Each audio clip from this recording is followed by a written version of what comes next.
tiens à nouveau à remercier la chorale et les musiciens et les techniciens.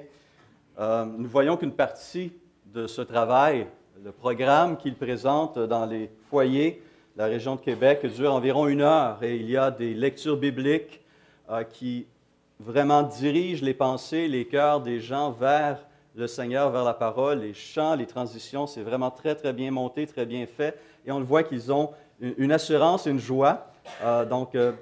Encore une fois, une main d'applaudissement pour toute cette belle équipe.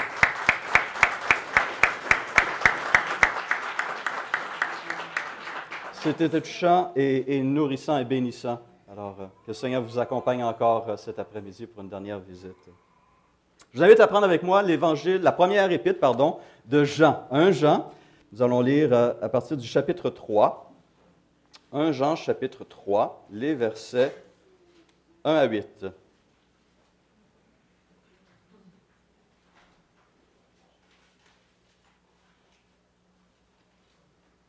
Voici ce que l'apôtre Jean écrit dans sa première lettre au chapitre 3.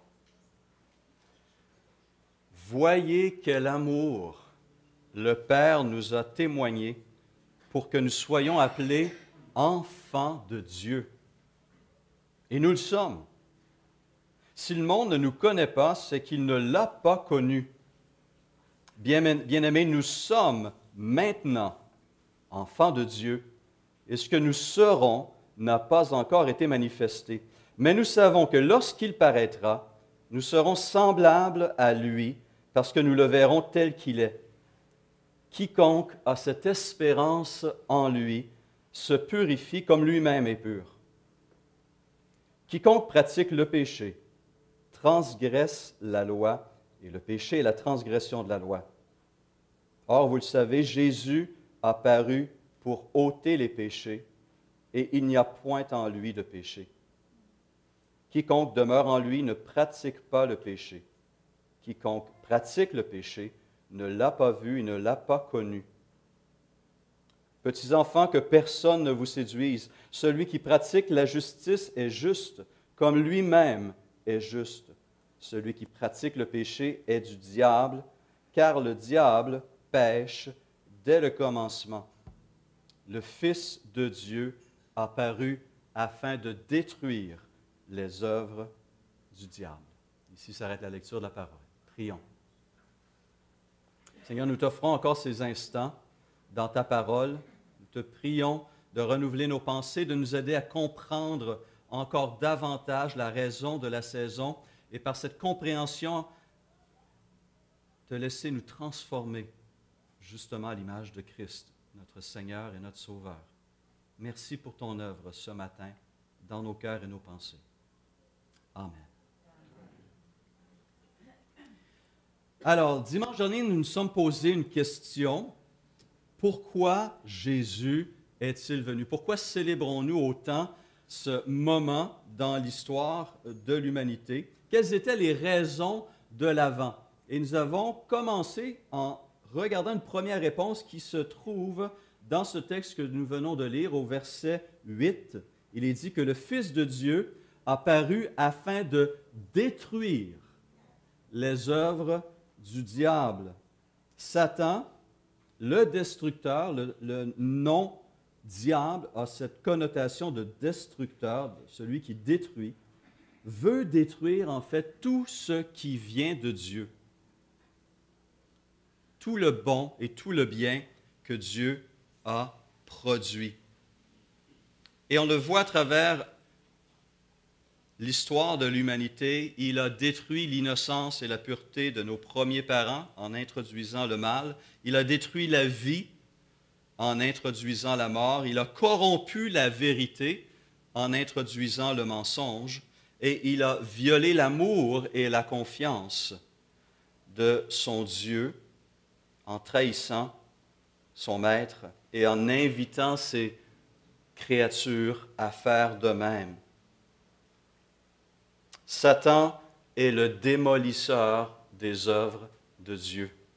Jésus est venu pour mettre un terme à cette destruction satanique.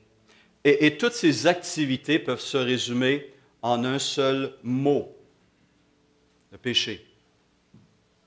C'est le péché qui a introduit la mort dans le monde. C'est le péché qui apporte l'aveuglement spirituel qui nous empêche de percevoir Dieu, de recevoir ses grâces, son amour et sa vie. C'est le péché qui apporte l'erreur et la confusion. C'est le péché qui suscite la haine, le rejet, l'éloignement, la solitude. Le péché est réel. Le péché est laid. En décrivant l'homme naturel, c'est-à-dire l'homme qui est coupé de Dieu, sans Dieu, Paul rappelle ces choses en soulignant le lien entre le péché et le destructeur, Satan. Dans ce texte bien connu d'Éphésiens 2, il dit ceci, « Vous étiez morts, spirituellement parlant, vous étiez morts par vos offenses et par vos péchés, dans lesquels vous marchiez, nous marchions autrefois, selon le train de ce monde, et il ajoute, selon le prince de la puissance de l'air, de l'esprit qui agit maintenant dans les fils de la rébellion. Nous tous aussi, nous étions de leur nombre, et nous vivions autrefois selon les convoitises de notre chair, accomplissant les volontés de la chair et de nos pensées, et nous étions par nature des enfants de colère, comme les autres.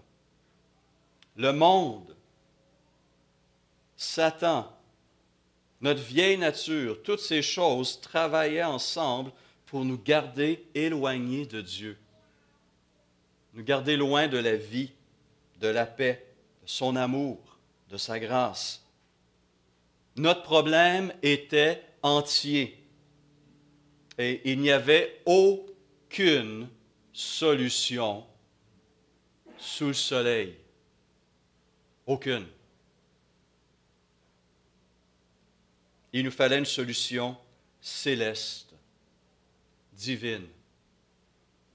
Et c'est ici qu'un autre texte de 1 Jean 3, un autre verset, met en lumière une deuxième raison derrière la venue de Jésus. Au verset 5, il précise que Jésus a paru pour ôter les péchés. Il a paru pour ôter les péchés. Et qu'est-ce qu'on entend par péché? Eh bien, la totalité des transgressions à la loi de Dieu, la totalité de nos actes de révolte contre l'autorité de celui qui est roi, qui est maître sur l'univers. Et en tant que créateur, en tant que maître, il nous a donné des lois qui étaient bonnes, qui étaient saintes. Et nous les avons violées. Nous les avons transgressées. Nous avons rejeté l'autorité du roi suprême sur nos vies. Jésus a paru pour ôter les péchés, pour ôter tous les péchés. Et cette affirmation, lorsqu'on prend le temps d'y penser, est renversante. Tous les péchés des élus depuis la création du monde jusqu'au retour de Jésus-Christ, Jésus les a ôtés par sa venue. Est-ce qu'il y a une seule personne dans cette pièce ce matin qui pourrait me dire le nombre précis de péchés qu'ils ont commis? Oui. Ah oui? De quelle date à quelle date? C'est impossible. C'est un exercice pour nous-mêmes qui est impossible à faire. Je ne peux connaître la totalité de mes péchés. David lui-même le reconnaît. Dans le psaume 19, il dit « Qui connaît tous ces faux pas? Pardonne-moi les péchés dont je n'ai pas conscience. » Ce qui est impossible à l'homme de faire est possible à Dieu, et heureusement. Heureusement. Heureusement que lui se rappelle de tous nos péchés. Parce que son œuvre sera alors complète en traitant chacun de ses péchés. Jacques 2, verset 10, mentionne cette importance que si on devait oublier un seul péché, ça serait fini. Parce qu'une seule violation suffit pour condamner un homme. Quiconque observe toute la loi, écrit Jacques au chapitre 2, verset 10, mais pêche contre un seul commandement, devient coupable de tous. Un seul péché me rend coupable devant la loi de Christ, la loi de Dieu. Ma mémoire étant ce qu'elle est, mon aveuglement spirituel antérieur à ma conversion étant ce qu'il était, et encore aujourd'hui, je serais désespéré. Mais Dieu se rappelle de chacune de ses fautes et son œuvre va ôter tous ses péchés, passés, présents et malheureusement ou heureusement aussi à venir. L'œuvre de Jésus-Christ est exhaustive, complète, parfaite. Et le mot péché va tenir compte de toutes les formes possibles, dans mes pensées, dans mes paroles, dans mes pratiques. Il n'y a rien n'échappe au regard du Dieu 3 fois saint. Et ces péchés qui venaient se placer entre moi et mon Créateur vont être enlevés. Ce qui m'empêchait de goûter sa paix, sa joie, son amour, sa grâce et sa vie vont être parfaitement traités par Jésus-Christ. Et c'est une bonne nouvelle parce que le péché était bel et bien envahissant, omniprésent, puissant, avilissant, au point que le verdict de Dieu est terrifiant. Tous ont péché et en conséquence sont privés de la gloire de Dieu. On connaît bien ce texte, n'est-ce pas? Tous ont péché et sont privés de la gloire de Dieu. Pourquoi sommes-nous privés de la gloire de Dieu? Pourquoi Paul précise cette vérité? Et on pourrait dire ainsi, nos péchés suscitent le dégoût en Dieu. J'ai fait une recherche sur ce terme dégoût et je suis tombé sur un article très intéressant qui décrit assez bien tout ce phénomène psychologique et physique. Voici ce que ce petit article disait. Il dit, nous avons tous expérimenté à un moment donné, un moment ou à un autre, une réaction de dégoût, une odeur nauséabonde, une vision d'horreur, une saveur rebutante, un événement écœurant, une idée répugnante, autant de situations au-delà du soutenable qui provoquent en vous le dégoût. Le dégoût guide et influence notre comportement au quotidien. Par exemple, nous n'allons pas nous asseoir pour déjeuner auprès d'un tas d'immondices, ou bien nous n'allons pas embrasser quelqu'un qui nous répugne. Le dégoût peut même aller jusqu'à nous donner une envie de vomir. En effet, on observe des manifestations au niveau de l'estomac et de la gorge, comme le haut-le-cœur, dans cet état émotionnel. Le ressenti de nausée provient de la perspective de quelque chose qui nous est impossible d'ingérer, et ce, au propre comme au figuré, c'est-à-dire un aliment ou bien une idée, une situation, un événement. Ainsi, cela démontre bien que le dégoût peut être physique autant que moral. De plus, il s'accompagne d'un jugement envers l'objet nocif. Ainsi, pour notre bien-être, physique ou psychique, nous ne pouvons accueillir en nous la source de notre dégoût et nous nous voyons obligés de l'éviter ou de la repousser. Et l'article pose la question, quelle est l'utilité du dégoût? Il dit, à l'origine, il permet de nous protéger de diverses maladies ou infections et agit comme un mécanisme de défense. En effet, en étant dégoûté par une viande avariée, on ne va pas la consommer, donc éviter l'indigestion ou l'intoxication alimentaire. Mais le dégoût va plus loin, écrit l'article. Il peut être la réponse à une situation ou un acte contraire à notre système de valeurs et que l'on juge immoral. Cela va nous pousser à rejeter la situation ou la personne à l'origine de notre écœurement, afin de ne pas y être assimilé. Le dégoût se double donc d'une grande force de conviction et influence nos comportements. Intéressant de comparer ces choses à ce sentiment de dégoût, n'est-ce pas? Nina m'a souvent raconté cette histoire de sa sœur Lisa lorsqu'elle avait peut-être 15 ans. Un jour, elle cherchait quelque chose à boire dans la cuisine et en ouvrant le placard en dessous du lavabo, elle trouve une bouteille de Coke. Et le Coke, on ne pouvait pas en boire souvent dans son foyer à cette époque-là, donc elle regarde autour, personne. Elle décide de boire, elle prend une gorgée et recrache immédiatement le contenu. C'était de la vieille huile de cuisson qui était dans la bouteille et non du Coke. Voyez votre réaction, hein? C'est ça, c'est naturel. Le dégoût total. C'est une réaction physique, émotive forte. Dieu a en dégoût le péché. C'est quelque chose d'impur, de dégoûtant, de souillant profondément. Nos péchés suscitent la même réaction en Dieu. Et il ne peut pas alors simplement les ignorer, l'odeur demeure. Il est pur, il est saint. Quelque chose doit se passer. Dieu ne peut pas aller à l'encontre de sa propre nature, pure, sainte, sans tache. Il ne peut compromettre son caractère. C'est pourquoi nos péchés nous privent de sa gloire, nous privent de sa présence.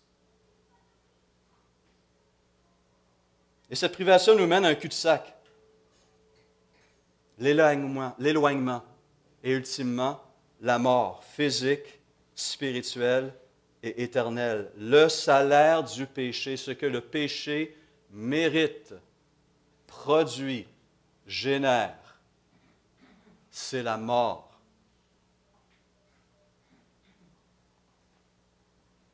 Et en conséquence, il n'y a aucun endroit dans ce monde, il n'y a aucune créature vers qui on pourrait se tourner pour trouver la délivrance, pour régler notre problème. Ce pouvoir qu'est le péché nous garde en permanence asservis, enchaînés, et nous entraîne à nous souiller sans cesse. Le péché, dit Paul en Romains 5, 21, règne. C'est une puissance dans ce monde qui garde les créatures enchaînées. Et c'est un pouvoir qui est sans opposition de ce côté-ci du ciel ou qui l'était. Même le meilleur en nous-mêmes est marqué par ce péché, est contaminé par ce péché. Ésaïe 64, 6 déclare « Toute notre justice est comme un vêtement souillé. » Et même nos pratiques religieuses, sans cette œuvre de Christ, et c'est cette transformation apportée par Christ, même les pratiques religieuses vont être marquées par ces choses. Ésaïe 1,11 déclare « Je n'ai rien à faire de vos nombreux sacrifices, déclare le Seigneur. J'en ai assez des béliers consumés par le feu et de la graisse des veaux. Je n'éprouve aucun plaisir au sang des taureaux, des agneaux et des boucs. Vous venez vous présenter devant moi, mais vous ai-je demandé de piétiner les cours de mon temple? Cessez de m'apporter des offrandes, c'est inutile. Cessez de m'offrir la fumée des sacrifices, j'en ai horreur. Cessez vos célébrations de nouvelles lunes, de sabbat ou de fêtes solennelles. Je n'admets pas un culte mêlé au crime. Je déteste vos fêtes de nouvelles lunes, vos cérémonies sont un fardeau pour moi, je suis fatigué de les supporter.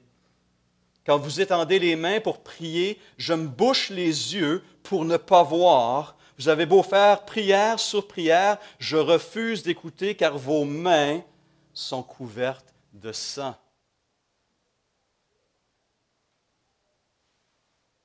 Le peuple d'Israël était rendu à un point tellement corrompu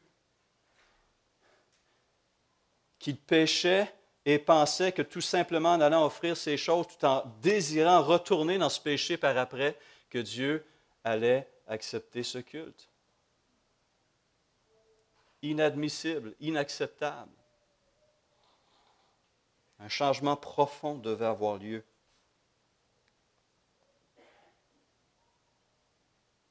On est conscient de cette impureté. Je défie une seule personne dans cette salle de se lever, de me dire qu'elle aurait le courage de révéler toutes ses pensées secrètes.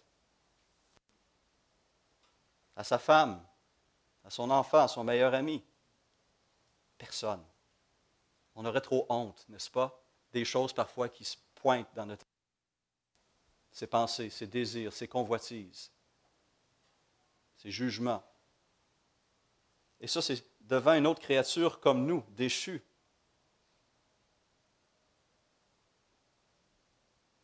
Nous sommes appelés à nous tenir devant le Dieu 3 fois saint un jour. Comment allons-nous nous tenir? Comment pourrons-nous même nous tenir devant lui? Nous sommes pécheurs. Et nous aurions, si ce n'était de Christ, le même réflexe qu'Ésaïe a eu devant la manifestation de la gloire de Dieu. Malheur à moi! Je suis perdu car je suis un homme dont les lèvres sont impures. J'habite au milieu d'un peuple dont les lèvres sont impures et mes yeux ont vu le roi, l'Éternel des armées. Il avait naturellement cette réaction. Se sachant pécheur, se sachant devant un Dieu saint, c'est une réaction d'horreur. Malheur à moi!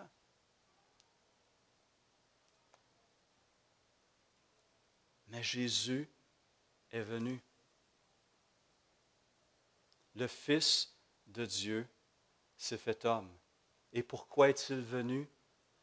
Pour ôter la souillure, pour nous laver de ses taches, pour ôter tous nos péchés. Tous nos péchés. Rappelons-nous les paroles de l'ange Gabriel à Joseph en Matthieu 1. Ne crains pas de prendre avec toi Marie, ta femme, car l'enfant qu'elle a conçu vient du Saint-Esprit. Notons, le Saint-Esprit. Elle enfantera un fils et tu lui donneras le nom de Jésus. C'est lui qui sauvera son peuple de ses péchés. Et lorsqu'on regarde la vie de Jésus, on voit cet effort constant pour renverser les effets du péché. En quoi consistaient les paroles de Jésus? À révéler le péché dans les cœurs et à encourager les hommes à s'en détourner. Jean-Baptiste avait cette œuvre préparatoire, n'est-ce pas? Il prêchait la repentance, un changement d'attitude. Et lorsqu'on regarde les œuvres et les actes de Christ, en quoi consistait-il? À renverser les effets du péché dans les corps et dans les cœurs. Lorsqu'il a commencé son ministère, il s'est rendu à Nazareth et on l'a invité à faire la lecture dans la synagogue. Et le texte qu'il a choisi est un texte du grand prophète Ésaïe, Ésaïe 61. Il se l'est approprié en disant « L'Esprit du Seigneur est sur moi, parce qu'il m'a oint pour annoncer une bonne nouvelle aux pauvres. Il m'a envoyé pour guérir ceux qui ont le cœur brisé,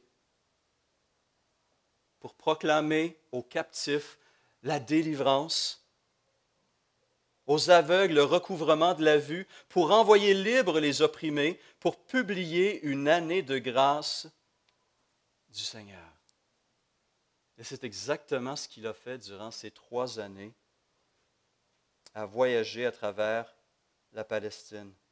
Il a purifié des lépreux, guéri des boiteux, restauré la vue aux aveugles, restauré l'espoir dans les cœurs lourds, affligés, rejetés. Il a renversé les effets du péché sur les corps et sur les cœurs.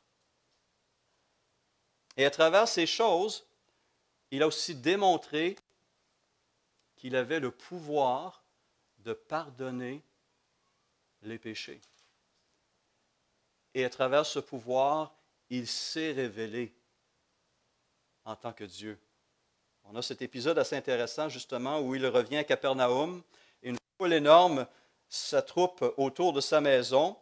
Des hommes portant un de leurs amis paralytique, décident de défaire le toit où se trouve Jésus et de descendre cet ami-là. Et lorsque Jésus voit cet homme paralysé, il voit la foi de ses amis, et il dit ceci: voyant leur foi, il dit au paralytique, « Mon enfant, tes péchés sont pardonnés. »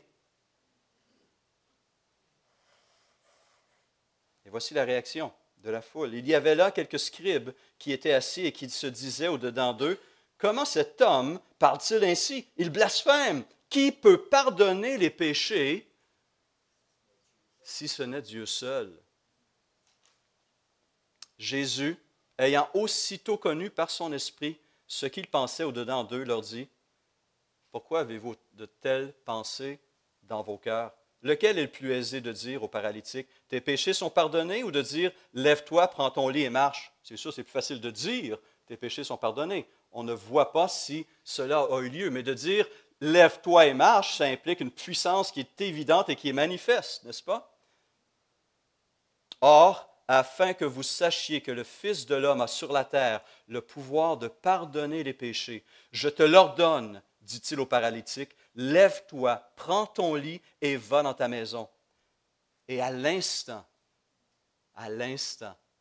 il se leva, prit son lit et sortit en présence de tout le monde, de sorte qu'ils étaient tous dans l'étonnement et glorifiaient Dieu, disant, nous n'avons jamais rien vu de pareil.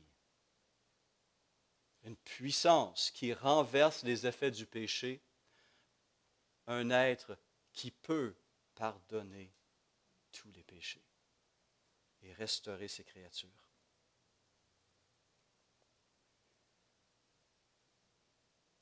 Mais comment ce Dieu 3 fois saint, fait homme, sans péché, a-t-il ôté les péchés? Les paroles de Jean-Baptiste, auxquelles un Jean 3,5 font écho, nous donnent un indice.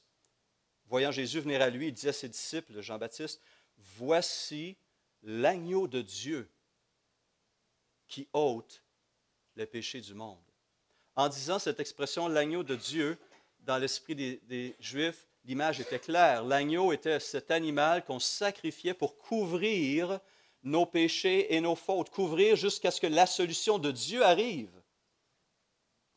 Et voilà que Jean-Baptiste affirme que ce Jésus qui vient vers lui est cet agneau que Dieu envoie et qui va, une fois pour toutes, définitivement ôter tous ses péchés.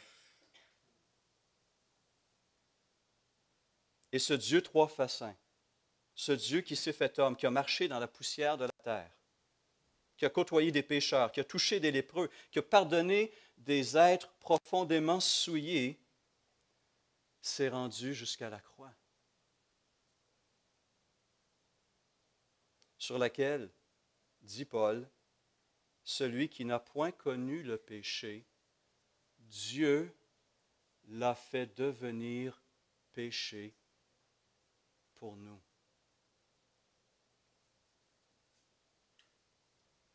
Il y a une vérité qui me renverse. Ce Dieu saint s'humilie, s'abaisse jusqu'à la croix. Là où, dit Pierre, il a porté lui-même nos péchés en son corps sur le bois, afin que, morts au péché, nous vivions pour la justice. Quel troc incroyable! D'habitude, lorsqu'on fait du troc, on a essentiellement des choses de même valeur qu'on s'échange. Dans ce cas-ci, on vient avec nos péchés, nos souillures, notre injustice, notre iniquité, on lui remet cela et lui nous donne sa justice, sa sainteté, sa vie.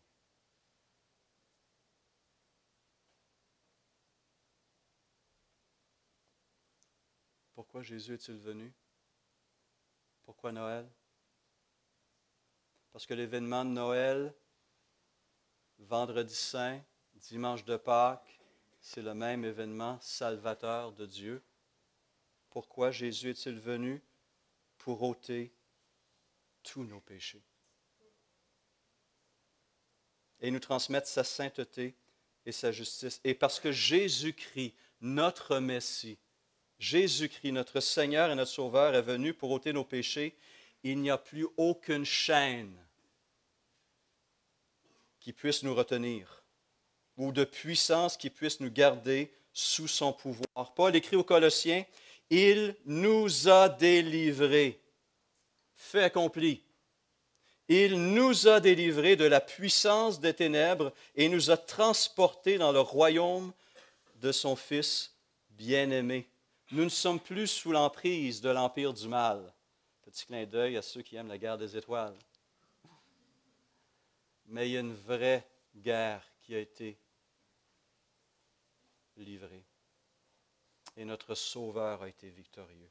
Il n'y a plus de honte causée par notre souillure et nos échecs répétés. En 1 Jean 7, le sang de Jésus nous purifie de tout péché.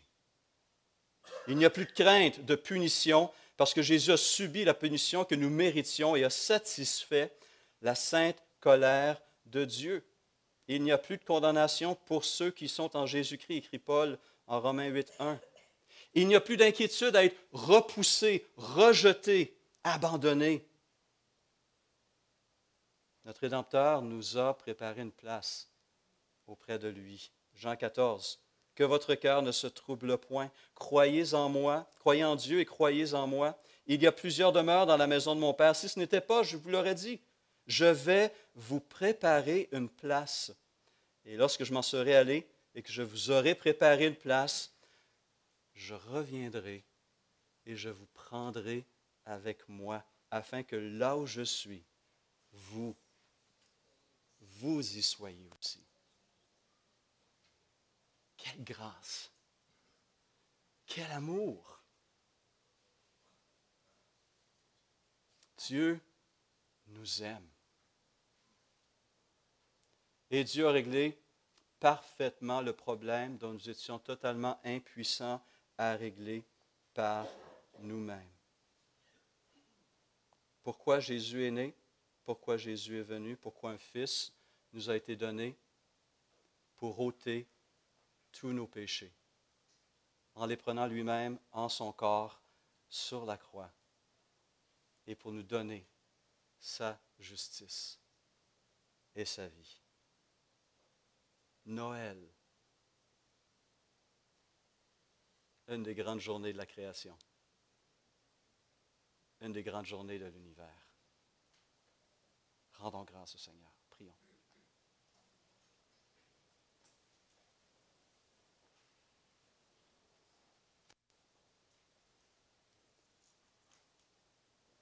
Seigneur, j'ai dit ces choses et je ne peux encore pleinement imaginer tout ce que ce geste a pu représenter pour toi, Saint. Toi qui habitais cette lumière et qui habites cette lumière parfaite et cette gloire et cette pureté, la louange des anges depuis la création, comment tu as décidé de t'abaisser, de t'humilier. Toi, le Créateur qui est devenu créature, toi, créature parfaite, qui a accepté d'être accusé et condamné à notre place, de porter nos péchés sur le bois. Seigneur, encore ce matin, ce sont des louanges qui s'élèvent. Merci, gloire à toi, Dieu trois fois saint. Merci de nous avoir délivrés. Merci de nous avoir purifiés. Merci de nous désirer tant et de nous donner un avenir, une espérance, une joie, une paix, une gloire, un amour renversant. Seigneur, cette semaine, encore une fois, nous te demandons ton aide. Que ton esprit nous dirige dans ces voies préparées d'avance. Renouvelle, s'il te plaît, nos pensées, nos émotions.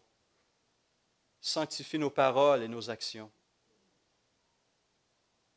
Et que nous puissions chacun d'entre nous nous approprier les effets de ton sacrifice, de ta venue, et marcher dans ces voies de sainteté, d'obéissance et de justice sur lesquelles tu nous as placés, afin que le monde voie et le monde croit qu'il y a un peuple qui te connaît, qu'il y a un peuple qui t'aime, qu'il y a un peuple qui a été préparé, transformé par toi, et que tu règnes. Que tu règnes. Que ton nom soit sanctifié au siècle des siècles. Amen. Un bon dimanche à tous.